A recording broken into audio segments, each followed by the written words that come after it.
I was busy thinking about Boy. Boy. Boy. I was busy dreaming about Boy.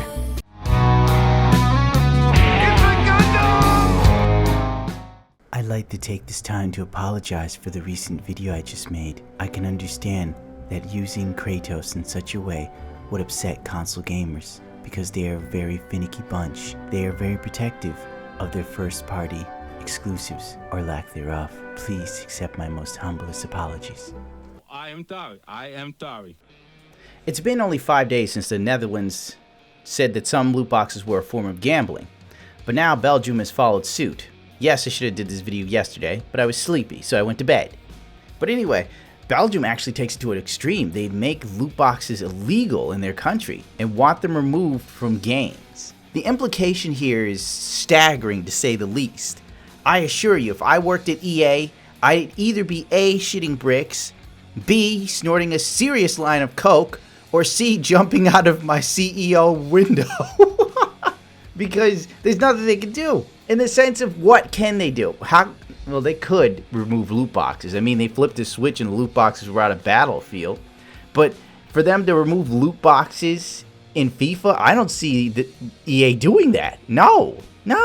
It'd probably be easier for them to just like not even sell the game in the Netherlands, which could create a whole different issue. Like region locking content or regions where content does exist. I know, Overwatch has some sort of special thing in China because China was not cool with their loot boxes. So I don't even know how that goes. If anyone's from China and plays Overwatch, feel free to let us know, because I'm fucking curious. So this is pretty much a nail in the coffin, or at least a nail, not the nail that ends everything, but a nail. Well, anyway, the Belgian Gaming Commission has investigated multiple games known for their loot boxes. So it's Overwatch, FIFA 18, because FIFA makes $800 million a year for EA. Counter-Strike Global Offensive, the level of cash flowing through there is crazy. I'm surprised Valve isn't implicated in this because you have to trade your Counter-Strike stuff through Valve and Valve gets a piece of that action. So how long before Steam is in trouble for something? Maybe that's why Valve put in all those sort of like new rules for Counter-Strike. They probably saw the writing on the wall and made the moves just in time to cover their own ass. In Star Wars Battlefront 2. Now, the funny thing is Star Wars Battlefront 2 was the catalyst of all this, as we all know. It was EA being so greedy. You know, they had the golden goose right there, and they choked it to death because they wanted more eggs.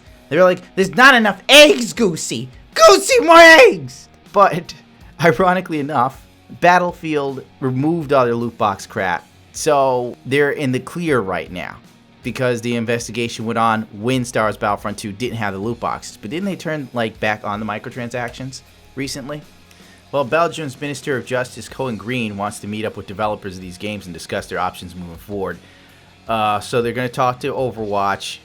Well, the developers of Overwatch, obviously. Blizzard, EA, Counter-Strike Global Offensive. I'm not quite sure who is in control of Counter-Strike.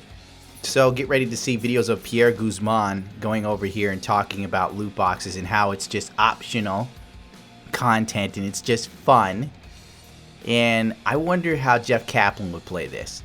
I mean, Overwatch, let's face it, is the safe space of esports. So I could totally see Overwatch working out something with Belgium because they've already worked out something with China, so no big deal to them. They've already made a couple $1 billion. And basically, if any developers continue to do this and the loot boxes are found intrusive, they could face prison time of up to 5 years, which seems a bit excessive, but whatever, you know, not my nuts in the fire, as well as a fine of 800,000 euros, which is a shit ton of money. I've had people talk to me about this, pretty much call me an SJW, which makes no fucking sense. Oh, you're an SJW because you don't like loot boxes. How does it make me an SJW? I'm a man who knows a thing or two about fucking addiction. I've bought Overwatch loot boxes before. Like, the crap that went on in the gaming industry has sent me down this path I'm now on YouTube.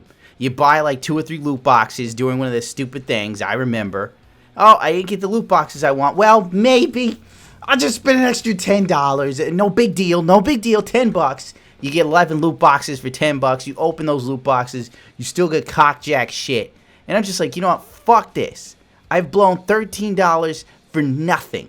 I've had less disgust with myself buying pornography. And you know what I'm talking about because you've probably done it. I'm looking at you, Barry. Cut the shit. You've done it. When you go, you buy the porn. It's such a hot idea. You're like, this is going to be some good porn. It's the same with loot boxes. And then you get in, you pay for it, and you find that the feeling in the experience isn't as thrilling as it should have been for the price you've paid. Then you sit there and feel like a fucking douche, at least in my case. Other people then go on to spend $50 on loot boxes. I drew the line. Now there's more on this because I actually have the website with the Gaming Commission. I can't read this, so I got Google Translate to help me. You stupid animals. Shoot. Please forgive me. Alright, let's see what we got here.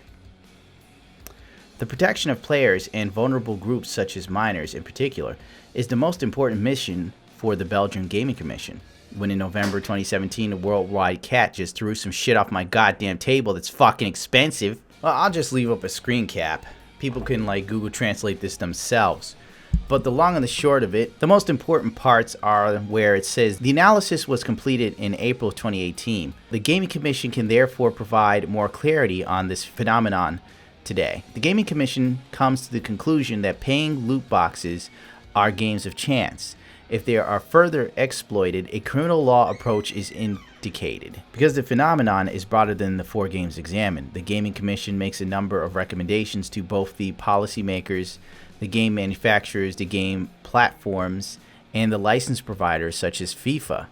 Paying loot boxes are not an innocent part of video games that present themselves as games of skill. Players are seduced and deceived by it, and none of the protective measures for gambling are applied. Now that it is clear that children and vulnerable people in particular are exposed to them unprotected, the game manufacturers, but also the parties involved, are called upon to stop this practice. That pretty much says it all. You can read this yourself. I might have butchered it, and who knows, Google Translate might not nail it completely, but hey, I don't know if I have anybody who... Wait, Zill's fucking Dutch. Zill could have translated this for me. That lazy bastard. Isn't he Dutch? Whatever. And on that note, I should fuck off into the sunset, because this doesn't need to be 10 minutes. Because frankly, any way you slice it, loot boxes are a form of gambling, whether you agree or not. I mean, we can't keep running around and screaming freedom of speech all the fucking time and optional when you know that there are people who are stupid, alright? It's made to basically make as much money as possible, to be as seductive as possible. Little lights, explosions, everything to make you feel like you're getting something. Then you open it up and, too bad, bad luck, try again, loser. Next time you might do better. That's the whole point of it. I mean, we live in a world where people are doing Tide Pod challenges, and the new one is the snorting condom challenge. You can't tell me that people are mentally challenged as a whole. If you even look at some of the videos I've been watching about Fortnite, all these YouTubers that are exploiting the game's popularity to get kids to follow them so they can make money. And you don't think, no, I'm out of here, dude. That's a rant for another day. I'm done. I'm already done.